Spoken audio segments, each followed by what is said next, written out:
Perfecto. Muy buenos días, profesores, profesoras, alumnos, alumnas y participantes que nos acompañan. Dentro del marco de las actividades de la Semana Académica y Cultural 2022, tengo el honor de poder presentarles al ingeniero Daniel Ceseña Martínez, quien nos impartirá la conferencia titulada Soporte técnico avanzado en los servicios de comunicación por satélite. El ingeniero estudió la carrera de Ingeniería en Telecomunicaciones en la Universidad Nacional Autónoma de México, donde también obtuvo los grados de maestro en Ingeniería y doctor en Ingeniería, realizando investigación en sistemas de antenas en arreglos de fase. Actualmente trabaja en la empresa Tulestat, Américas, anteriormente Satmex, desde el año 2006, donde se ha desempeñado diversas actividades relacionadas con la coordinación satelital, especificaciones de carga útil, solución de interferencias, pruebas de estaciones terrenas y evaluación de nuevas tecnologías. Por favor, demos una calurosa bienvenida al ingeniero Daniel Ceseña Martínez. Adelante, ingeniero. Hola, ¿qué tal a todos? Muy buenos días. Gracias por la invitación a este evento.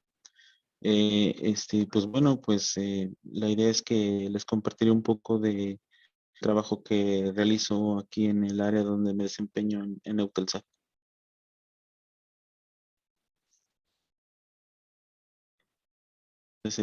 Pues no sé, empezamos, ¿correcto?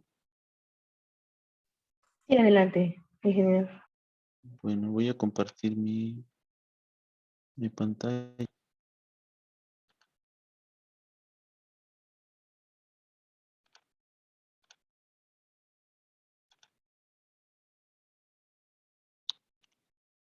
¿Ya se ve mi pantalla? Sí, ya la estamos viendo, nada más no se ve el modo presentación, ingeniero. Ok, ok. ¿Ya la ven ahora? Sí, ¿verdad? Listo. Ok. Bueno, pues bueno, esta presentación, bueno, se tituló Soporte técnico avanzado en los servicios de comunicación por satélite. Pues básicamente, bueno, trabajo en el área que se llama así dentro de Eutelsat, de Advanced Satellite Capacity Support. Entonces, les quiero platicar un poco, quizás sea de su interés, ¿no? Algunas cosas que realizamos en esta área. Entonces, bueno, básicamente lo que traigo son dos temas. Primero, pues es hablarle en sí de las actividades que realizamos en el departamento donde laboro. Y traigo, bueno, como verán, pues hay varias actividades y dentro de las que se desempeña dentro del Advanced Satellite Capacity Support, pero traigo dos temas de interés, ¿no? Que puede ser relacionado con interferencias, ¿no? Uno es eh, referentes, interferencias y la geolocalización, ¿no? O sea, hablaré un poco de la geolocalización y algunos casos prácticos donde esta herramienta nos ayuda a determinar el origen de las interferencias. Y luego traeré también un ejemplo relacionado con interferencias en un tema, digamos, de moda relacionado con interferencias con servicios coprimarios, es decir, servicios que están asignados en las mismas frecuencias. Y bueno, pues empezamos con el primer tema. Y bueno, primero pues obviamente les tengo que hablar de lo que es Eutelsat, ¿no? Aquí donde laboro. Básicamente es una empresa, somos un satelital global. Eh, este, Tenemos 38 satélites geoestacionarios, las posiciones 139 oeste, que es en esta parte ya del Océano Pacífico, hasta la posición orbital 174 este, ¿no? Que es hacia el otro lado, ¿no? También en el Pacífico, pero ya más, digamos, a la altura del área de Asia, Australia, Nueva Zelanda. Bueno, hay en camino 6 nuevos satélites. De hecho, ahí está en proceso de alcanzar su órbita. Y básicamente todos estos satélites operan en bandas de frecuencias C, KU y Ka, ¿no? Específicamente, bueno, estoy basado aquí en México, porque aquí está una subsidiaria de Eutelsat, que es Eutelsat Américas, EAS, que bueno, que realiza el control del payload para 7 satélites, ¿no? Pues básicamente los satélites que están o de los que dan servicios sobre la región de Américas. Aunque, digamos, no está limitado a esto, sino también no tenemos control total, pero sí tenemos, eh, digamos, actividades para toda la flota, ¿no? Em, bueno, Eutelsat no solamente da servicios de capacidad satelital, sino también, digamos, está dando servicios ya también terrestres, ¿no? Combinados ya, servicio terrestre con capacidad satelital, que no es algo nuevo, es una tendencia de todos los operadores. Y por ello, bueno, pues tenemos, aparte de los 6 telepuertos que, que se usa antiguamente para el control de los satélites, pues se tienen más de 30 telepuertos, ¿no? Donde 30 partner teleports que están conectados a una red, ¿no? Para dar ese tipo de servicios. En el caso específico de Eutelsat, pues se tienen 2 telepuertos para el control y monitoreo de los satélites, uno ubicado en la Ciudad de México, otro en Hermosillo, Sonora. Eh, Tenemos 2 partner teleports en Benavides, en Sao Paulo. También próximamente hay otros 2 en Chile. Y bueno, y usamos ciertas herramientas para hacer el monitoreo, ¿no? Y la geolocalización de interferencias. Son productos básicamente ya que usa la industria generados por Atos, ¿no? En este caso. Bueno, ya entrando un poco a detalle de lo que es las actividades de soporte técnico. Con primero mencionar que, bueno, obviamente hay muchísimas áreas aquí en Eutelsat y más en Eutelsat Global, pero bueno, nosotros estamos dentro de un área que es el Service Operations y como les decía, esto es el Advanced Satellite Capacity Support Team. ¿Y cuáles son nuestras principales actividades? Realizamos actividades de, de asistencia a interferencias, ¿no?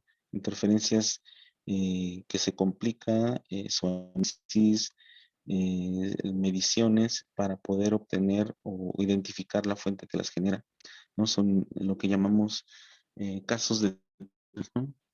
Eh, bueno, también se realiza el soporte técnico. Este soporte técnico, el poder resolver cualquier inquietud, cualquier duda, cualquier medición bueno, descarte o que compruebe la calidad de los servicios en los satélites de Eutelsat.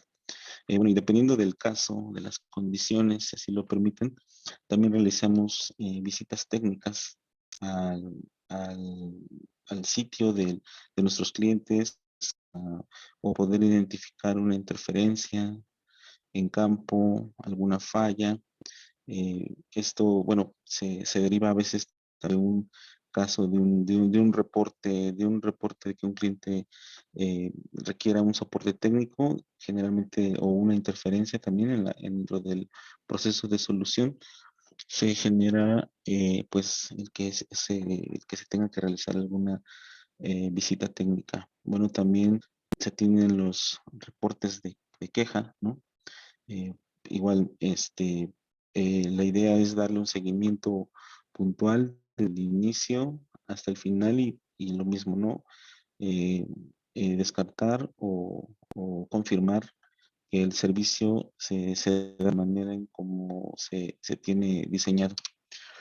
Entonces, otras actividades son el, el pruebas del satélite, ¿no? Como tal, en cuestión pruebas, ¿en qué parte? ¿No? En esta parte que está orientada a los servicios que tiene que ver con el payload, ¿no? Como carga útil, con las antenas, con los transpondedores, con los filtros, con todo lo que involucra el subsistema de comunicaciones, como se conoce en el satélite.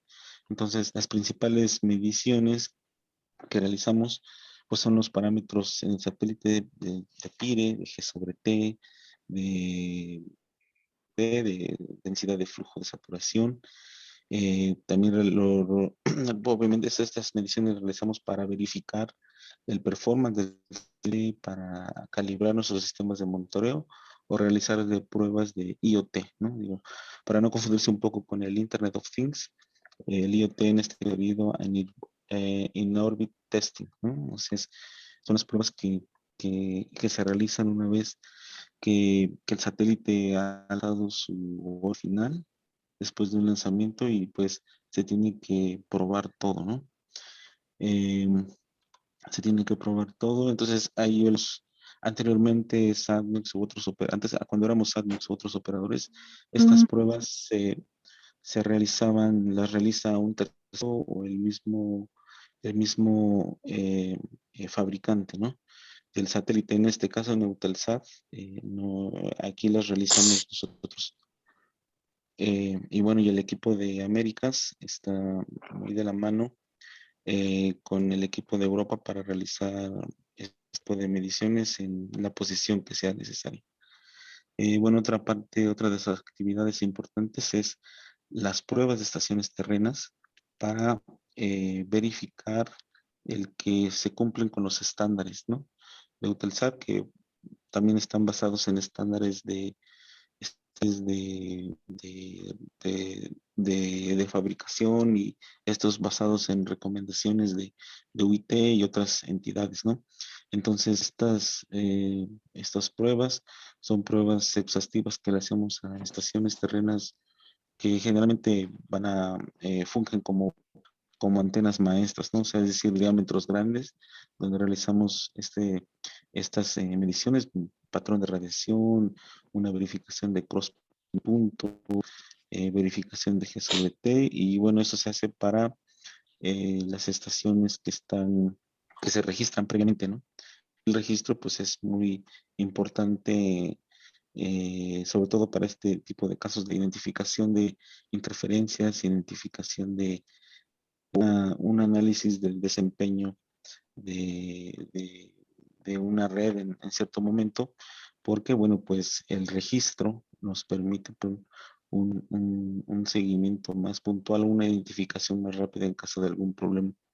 Y bueno, también realizamos algún tipo de, varios análisis detallados de todo tipo de tecnologías, muy frecuentemente sobre antenas, incluidas las SOTM, las SAT Command de Move, o sea, estas terminales ya más recientes que están operando en vehículos en movimiento, aeronaves, ¿no? Entonces, digo, son un poco las actividades a lo que se refiere este soporte técnico al que se ha enfocado este equipo en el que trabajo aquí, ¿no?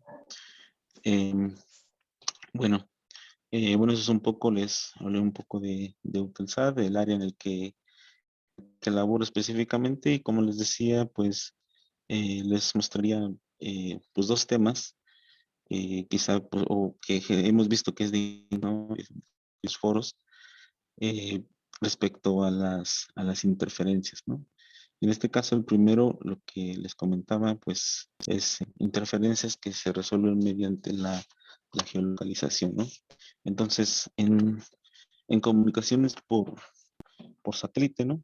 Esta parte, pues para la identificación de interferencias, pues nos basamos en una herramienta muy útil que es la geolocalización, ¿no? Básicamente es la triangulación.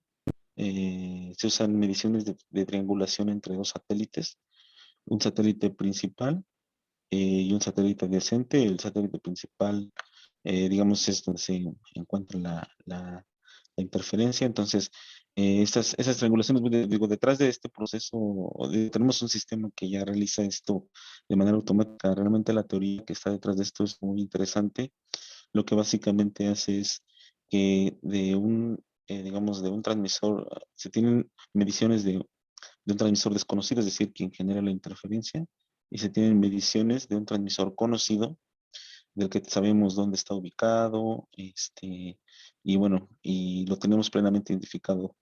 Entonces, hay el sistema de geolocalización, básicamente, digamos, la teoría, lo que hace es que identifica diferencias en tiempo, hace el tiempo de arribo de las señales de ambos transmisores hacia ambos satélites, y con eso se genera una línea en la Tierra, una línea de diferencial, de diferencias de tiempo. Y también en base a las velocidades, básicamente, de los satélites, o sea, conociendo su posición, eh, también se realiza o se puede encontrar, digamos, líneas de diferencia en frecuencia.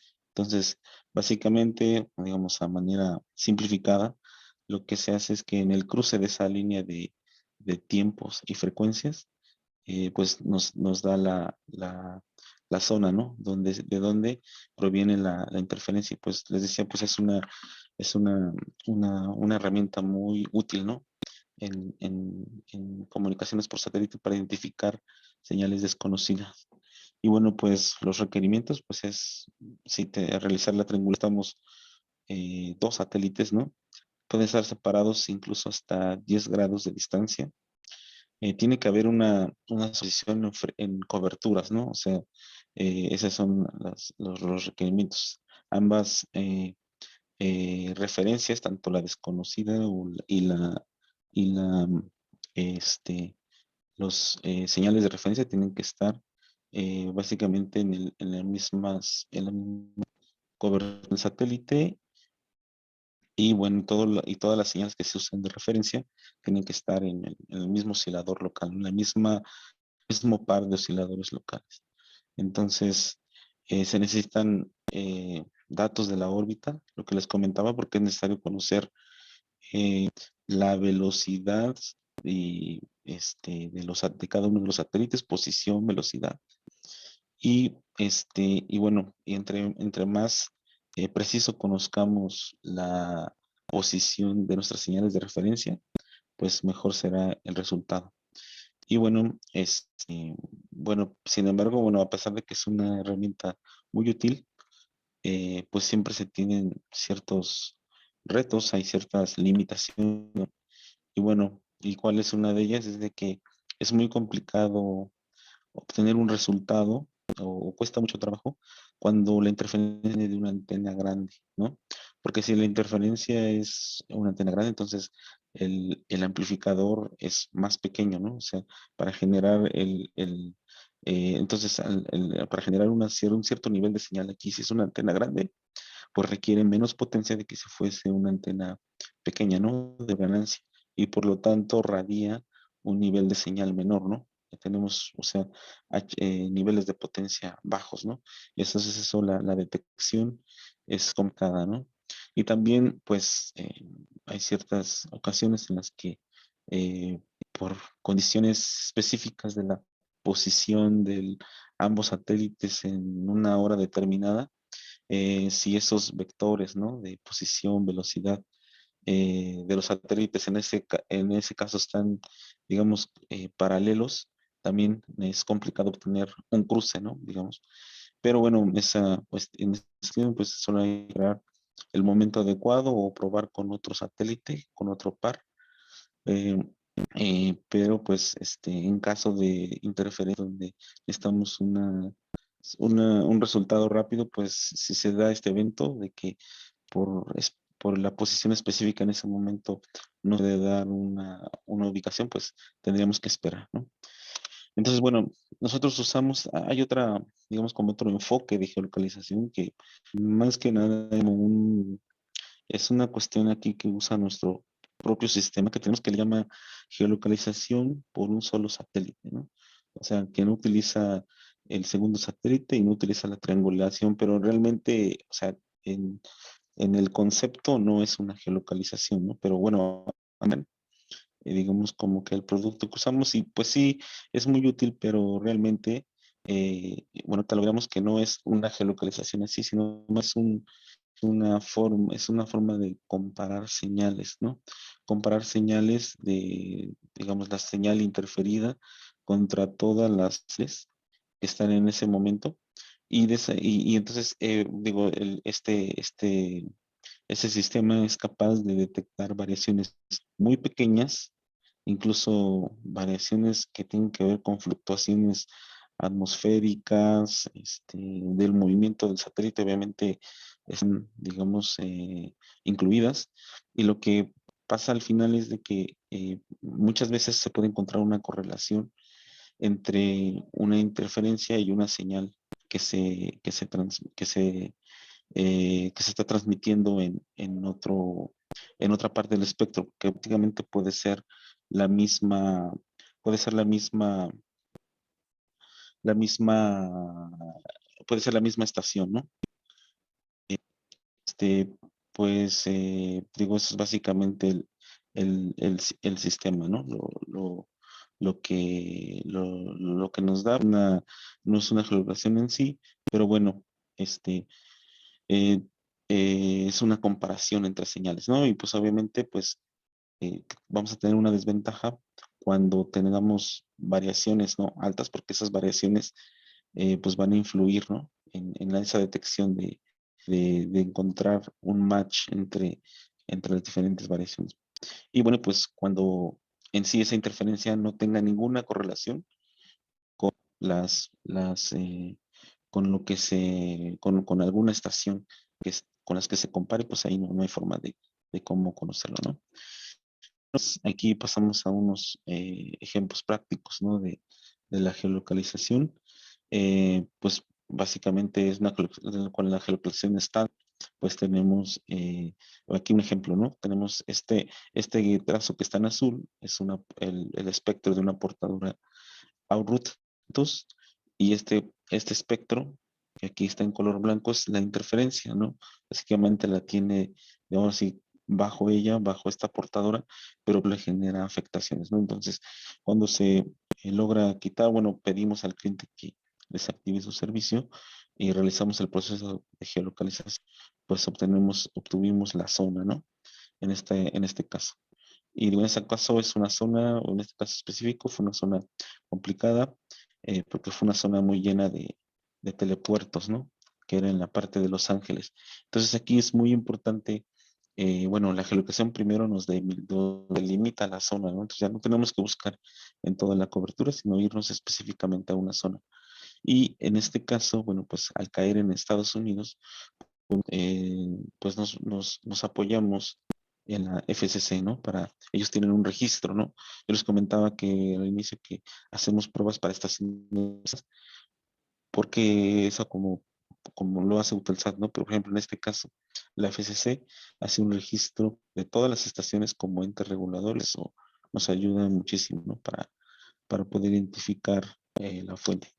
Bueno, entonces aquí me voy rápidamente a un ejemplo práctico de la localización satélite, o esta eh, más bien de medición de variaciones, ¿no? Entonces, aquí está la interferencia. Entonces, nuestro sistema empezó a buscar o a comparar contra varias señales y rápidamente encontró que era con esta, ¿no? Donde se generaba un match, ¿no? Las variaciones aquí se ven, es prácticamente la misma, pues identificamos que era básicamente esa estación, ¿no? Y pues bueno, pues para comprobarse al cliente, pues hice una prueba. Este, Hicimos una prueba donde pues él se dio cuenta, ¿no? O sea, él no estaba consciente de que estaba referencia hasta que realiza el apagado del amplificador, y entonces pues se comprueba, ¿no? Que eran ellos, y pues, pues eh, de manera no consciente había un módem ahí conectado a una de las entradas, ¿no? Así que van hacia la empresa razón. Y bueno, pues lo que decía, un poco las conclusiones sobre este primer tema, pues es básicamente que en nuestro caso, pues no tenemos dos, dos formas de geolocalizar o encontrar, una con la geolocalización típica o estándar, y pero bueno, y la otra con la geolocalización de un satélite o estas mediciones, ¿no? De varias. Pero pues en todos casos, pues es una herramienta muy útil, pero necesitamos siempre el soporte de entidades reguladoras, de otros operadores, de los mismos telepuertos, ¿no? Y pues bueno, eso es parte del primer tema. Ahora vamos al segundo tema de interés, consideré, que bueno, más que nada es un tema que hacemos también aquí en la parte del técnico, pero más relacionado con eh, este análisis, mediciones, que tiene que ver con interferencia, en este caso con servicios coprimarios. ¿A qué se refiere esto? O sea, lo que se refiere es que hay ciertos rangos de frecuencia donde servicios terrestres que también están, donde se asignan servicios terrestres con la misma prioridad que para por satélite, ¿no? Entonces se tiene que buscar la manera en cómo puedan convivir. Entonces aquí tenemos un ejemplo de este tipo de análisis, de que, bueno, tenemos en uno de nuestros satélites, pues, un rango de frecuencias eh, de la banda KU estándar que le llamamos. Y bueno, y en esa parte sí hay ciertos enlaces que son, eh, bueno, pues, que son, se les permite la operación, ¿no? Servicios terrestres. Entonces tenemos un cliente donde pues empezó a decir que tenía problemas, ¿no? En recibir su señal. Y es un cliente de DTH, de Direct to Home, ¿no? Televisión. Y bueno, pues obviamente entonces lo que empezamos a hacer, tener una visión de qué es lo que pasa, tenemos los sitios afectados, los ingresos que, bueno, para esto, bueno, pues sirvió mucho nuevamente el registro, ¿no? De todo esto. Obtuvimos por parte del IFT, pues toda una base de datos relacionada con los servicios que se proporcionan, ¿no? Servicios terrestres. Entonces sabíamos dónde estaban ubicados. Y pues bueno, el análisis pues consistió pues en ver todos los riesgos que había, ¿no? Vimos que obviamente había un riesgo por simple eh, eh, sobreposición de frecuencias, ¿no? O sea, con los sistemas terrestres, y un riesgo también muy importante respecto al apuntamiento, ¿no? Y la ubicación de los transmisores terrestres. Y bueno, pues lo que hicimos fue un análisis, una primera aproximación, fue considerar que, bueno, un peor caso en que todos los receptores de televisión por satélite estaban, en el peor de los casos, alineados, ¿no? Esto coincidía con la ubicación de un transmisor terrestre, ¿no? Y entonces empezamos a ver que el diferencial sería el ángulo de azimut que hay entre la dirección del enlace terrestre y la dirección que hay de la estación receptora hacia el satélite.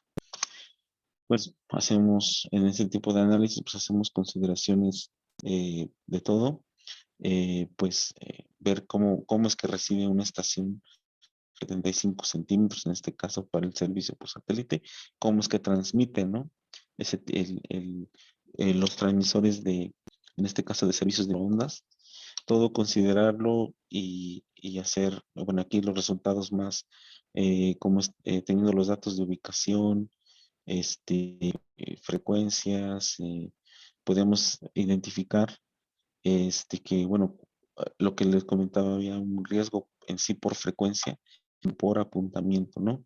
Para ciertos rangos, ciertos ángulos, porque hay direcciones de los enlaces terrestres que pues o sea, no hay nada, no tiene nada que ver con la dirección hacia el satélite, ¿no? Para una estación receptora del satélite, y pues esos todos se fueron descartando. Entonces al final nos dimos cuenta que pues habían 30 enlaces terrestres con una alta probabilidad de generar interferencia en esas, en las estaciones o en los receptores de televisión por satélite. Bueno, pero también vimos que, bueno, bueno, en este caso, este satélite que está ubicado en la posición 117 oeste tiene ángulos de elevación muy buenos, ¿no? El ángulo de elevación nos permite hacer otra ponderación Y entonces ver que en la mayoría de los casos encontramos, digo, aquí tomamos un tema, un ejemplo en Zacatecas, de que tenemos que tener ángulos de elevación, no sé, de 50, cerca de 58 grados, y para eso, pues la distancia para estar en ese peor o muy cercano a un transmisor terrestre, pues sí, la distancia hacia él se reduce, ¿no? Entonces, en muchos casos, pues se dan como que estarían fuera de una zona poblada, ¿no? Y donde pues obviamente hay una mayor probabilidad de que hayan receptores de visión. Pero bueno, eso no fue en todos los casos. Pero bueno, aún así, este análisis hizo que buscáramos, pues cuáles eran los peores casos. En este caso, el peor de todos los casos era este, pero pues básicamente era una región despoblada, ¿no? Este, hicimos también el peor caso en otro rango de frecuencias, que bueno, nos dio ya en el aquí en el Estado de México y pues vimos que valía la pena hacer algunas mediciones, ¿no? De algunas mediciones en esta parte, sobre todo porque aquí sea una población un poco más cercano a esos transmisores, ¿no? Entonces, en ese caso hicimos mediciones y pues vale la pena hacer todo el análisis, ¿no? Incluso geométrico, de ver, bueno, a qué distancia estaba, ¿no? El enlace terrestre, qué diferencia en altura había entre un posible afectado, ¿no? Y el transmisor terrestre y su apuntamiento y viéndolo incluso desde el punto de vista del desempeño, ¿no? En el limboyet, eh, es decir, cómo afecta a esta portadora que está en el satélite, una portadora que se transmite de servicio terrestre, ¿no? Cómo afecta dependiendo de todas estas consideraciones o escenarios, ¿no? De todo geométrico. Y pues bueno, con todo esto, pues nos cuenta que la relación eh, carrier interference para este caso era muy bajita. O sea, más bien este es un número alto, pero eso quiere decir que las relaciones entre la portadora y la interferencia es muy alta, es decir, que la interferencia nos pegaría muy poco, ¿no? Y pues sí, o sea, lo estuvimos checando, nos acercamos, lo pudimos a ese transmisor terrestre. No pudimos acercarnos totalmente de frente, o sea, porque ya no había paso. Lo hicimos a un ángulo de 60 grados y corroboramos que ahí estaban ese enlace, ¿no? Eh, Nos fuimos un poco más hacia la zona poblada y bueno, pues vimos que específicamente en ese caso, no había, no se veía en la dirección hacia el satélite de Eutelsat que hubiera algún transmisor terrestre, ¿no? Porque básicamente este enlace iba hacia otra dirección. Pues bueno, pues sin embargo, pues el mismo análisis nos decía que, que era un caso muy crítico, que era en el caso de Aguascalientes, y el mismo cliente corroboró, ¿no? Que tenía muchos problemas. Entonces, sí nos dimos cuenta que pues las distancias, ¿no? O sea, habían ciertas localidades donde las distancias a los transmisores terrestres, pues sí eran menores a 1 kilómetro, menores a 500 metros, ¿no? Y bueno, en este caso no fuimos, no fuimos a hacer mediciones, sino todo lo verificamos con el análisis que estábamos realizando y le pedimos al cliente que nos enviara algunas mediciones de lo que ellos veían, ¿no? En esos casos que identificamos y pues sí, o sea, ellos ven en este caso está la interferencia, la, la, ese es el receptor satélite, pues sí lo tenía, era como lo que en nuestra consideración que mencionó, pues el peor caso. O sea, prácticamente estaría muy cerca de la vista, ¿no? Hacia el satélite. Y bueno, pues lo que hicimos aquí o lo que nosotros destacamos más es que, bueno, pudimos desarrollar o hemos estado desarrollando para este tipo de análisis, un algoritmo que teniendo todos los datos de ubicaciones de transmisores terrestres, y posibles afectados o simplemente con las ubicaciones, estamos un algoritmo que nos identifica rápidamente cuál es la cercanía al sitio, cuál es el más cercano, cuál es la pila de interferencia, de acuerdo a su posición o apuntamientos del satélite, ¿no? Entonces, esto nos ayudó, digamos, vale, esas pruebas que se hicieron en el Estado de México, lo que envió el cliente, y lo que, bueno, nos ayudó a corroborar que, bueno, el algoritmo era, pues, era, y, y bueno, lo que hicimos, digo, fuera de ahí, obviamente sí tuvimos que darle una solución al que hicimos fue que lo que se trató de hacer fue reubicar estas antenas, digo, son antenas de servicio por satélite, digo, de televisión por satélite. Entonces son antenas pequeñas, ¿no? Que fácilmente se pueden reubicar. En este caso, por ejemplo, se reubican del techo hacia el tío, una parte más baja, y la pared que está aquí, pues prácticamente funge como una barrera, ¿no? Hacia el transmisor terrestre, y pues con eso bueno, y aquí está la muestra, ¿no? Ya no había esa interferencia. Pero bueno, le decía, lo que más se destaca de esta parte viéndolo como pues es la cuestión de que, bueno, el algoritmo que desarrollamos, pues es capaz de predecir y poder hacer análisis en otros de estas características, pero en otros escenarios, ¿no? Digo, porque esto, digo, la ocupación del espectro radioeléctrico cada vez es mayor y pues cada vez hay más servicios compartidos. Y aquí está un caso, ¿no? Donde también eh, algoritmo, en este caso es un estudio que se realizó en Colombia, pues aquí también pueden ver que es en banda KU extendida, este, básicamente, obtuvimos nuevamente datos, ¿no? Del, del, del regulador de allá. Entonces, aquí, bueno, poco a poco hemos ido desarrollando más este algoritmo y ahora ya podemos dibujar en un mapa cuáles son las direcciones de los enlaces terrestres, ¿no? Que son las líneas en color verde, y cómo está apuntando cada una de las posiciones que queremos analizar hacia el satélite, ¿no? Entonces, digo, esto es lo que se destaque como una de las funciones de esto del un soporte técnico avanzado, ¿no? Y podemos ahora incluso decir es el nivel de interferencia, ¿no? Para un cierto rango de frecuencias. Podemos determinar ese es el nivel de interferencia que hay eh, para ciertos rangos de frecuencias donde están involucrados servicios terrestres. Entonces, bueno, son cosas o parte de lo que realizamos aquí. Bueno, pues nada más a manera de conclusión de este segundo tema, pues lo que le decía que, bueno, la saturación del espectro radioeléctrico hace este tipo les decía desde el inicio que es como un tema de moda, ¿no? El estar viendo la convivencia de servicios terrestres con servicios satelitales. Y bueno, podemos también nuevamente cooperación de entes regulatorios. Por ejemplo, si los entes regulatorios no nos dan la información de los servicios terrestres, pues es casi imposible hacer aplicar de manera efectiva, ¿no?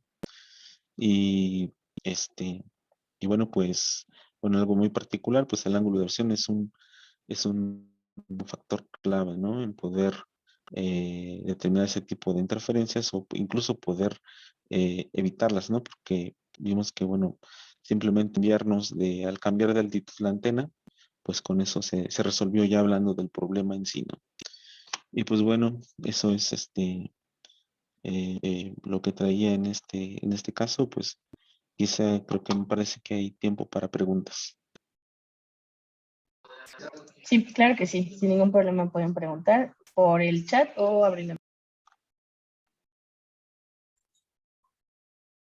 ¿Qué tal, Daniel? Buenos días. ¿Qué tal? Hola, Raúl.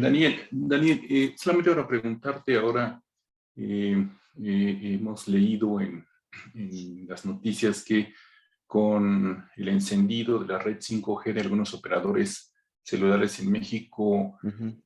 se han registrado algunas interferencias en los servicios por satélite en banda C principalmente. Sí. ¿Tendrás por ahí algo que comentarnos que no sea confidencial? Pues no, o sea, hemos hecho incluso pruebas con el Instituto Federal de Telecomunicaciones, porque sí hemos tenido, nuestros clientes nos han dado ese efecto, ¿no? Del encendido de esta red de 5G, que al parecer apenas es por un operador, ¿no? Me parece que es Telcel el que lo está utilizando. Entonces, pues sí, nos dieron el IFT que operan de 3.35 a 3, máximo van a operar hasta 3.6, pero actualmente 3.35 y 3.5. Eso está fuera de las frecuencias, ¿no? De banda C satelital, pero en este caso no es como en el caso del 5G con la banda C, con la banda C estándar, no es un tema de un servicio, de servicios con las mismas frecuencias, sino más bien es el que un servicio está relativamente cerca, elementos de amplificación, en este caso un LNA, un LNB, los amplificadores de bajo ruido, pues alcanzan a detectar de las receptoras, pues todavía alcanzan a recibir este nivel de potencia. Entonces, nosotros en esas pruebas con el IFT, a que nos definieran o que nos dijeran cuál es el nivel de potencia con el que está permitido que operen, ¿no? Porque, bueno, la solución la solución es instalar un filtro, ¿no? Un filtro en las frecuencias de bandas estándar, ¿no? Y minimiza o se quita el problema, pero aquí va a suceder algo muy parecido a lo que vimos en el segundo ejemplo.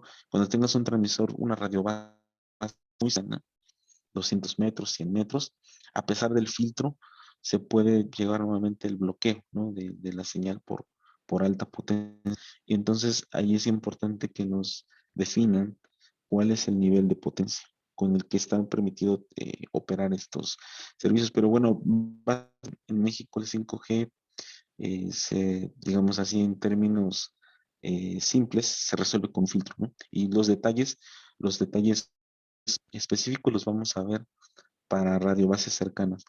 Y no sé, como en el caso de Estados Unidos, que ahí sí el 5G sí fue de bandas estándar, ¿no? Entonces, ahí sí incluso la banda, los primeros 200 megas, 200 megas, incluso ya ni siquiera están destinados para servicios por satélite, pero bueno, básicamente sí hay problemas, la gran mayoría se resuelve con filtros, y pues es solo la pena que alguien nos defina cuál es la potencia que tienen asignados esos servicios. Gracias, Dani. Sí, no, ¿de qué?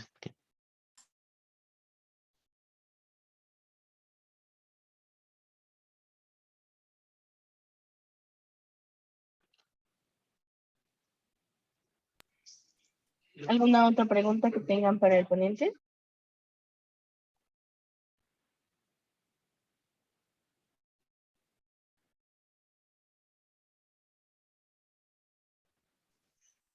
Ok, en vista de que no hay ninguna otra pregunta, bueno, a nombre de la Facultad de Informática agradecemos su participación en la Semana Académica y Cultural 2022. Muchísimas gracias, ingeniero. Ok, no, de qué, muchísimas gracias a ustedes por la invitación. Gracias, Dani. Sí, gracias. Muchas gracias. Gracias. A los participantes, igualmente al ponente, le hacemos la cordial invitación para poder integrarse a las siguientes conferencias que tenemos preparadas para ustedes. Gracias.